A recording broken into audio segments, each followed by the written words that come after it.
These are my 5 tips and tricks for DoorDashing. I made it to platinum status. If you're interested, keep watching. So, yes, I made it to platinum status. So once you get 100 orders, your acceptance rate is at least 70%, and you have good reviews, you'll make it to platinum status. So how much money have I made within the last, I've been doing it for about 2 weeks now. I made probably about $600-700. Now that's with putting time and effort in it. So you can't just do it for a couple hours and think you just gonna make a lot of money. It don't work that way. But it's really dependent on what area you are in. So if you are in an area where it's busy, then you'll make some money. But if you're in an area where it's slow, then you're not going to make as much money. So here's my 5 tips and tricks for DoorDashing. Number 5. Make sure that you have a good GPS system. So the GPS will sometimes have you in weird situations.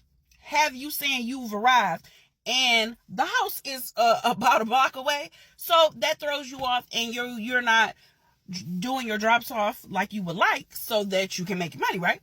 So when you're using GPS, make sure that you turn satellite view on. That way you can actually see the street and see the house where you're at, so that you can deliver quicker, right? So that's tip number 5. Number 4, make sure that you park somewhere by a restaurant, or it's restaurants within that area, so that you can get an order quicker. Because if not, if it takes you longer to get to the actual business, then you won't be first in line to get that order because you're farther away versus someone who's parked right there.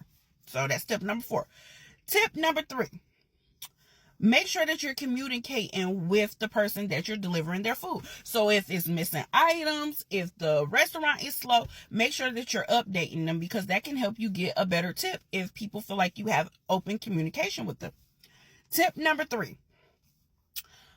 Have a positive attitude. Do not be messaging people telling them, well, I'm far away from your place. Can you please send me a larger tip? Don't do that. That's begging, and people are not going to want to give you tips if you are begging them for money. Don't do that. Tip number 2. The night shift is the best shift. Sometimes you might necessarily be able to do that because you got a family. I get it. Luckily, my kids are in school during the day, so I can do it at night. So that makes a difference. And I make more money during the night because people are trying to get their late night cravings, right? Right. Tip number 2. Make sure that you get your gas before you get to traveling around, because DoorDashing can see you all over the map. And then guess what? You done ran out of gas and you on the side of the road and you ain't getting no orders. So don't do that. Tip number 1. Make sure that what you are picking is worth your time, because you are going to spend a lot in gas if you're just accepting every order. Don't do that. Make sure that it's worth your time. So say, for example, if the mileage is 3.6 miles, make sure it's at least $2 a mile, or $1.75 and up a mile. If not, you are going to burn yourself out and burn your car out and burn your gas up trying to go to all these different places trying to get $2.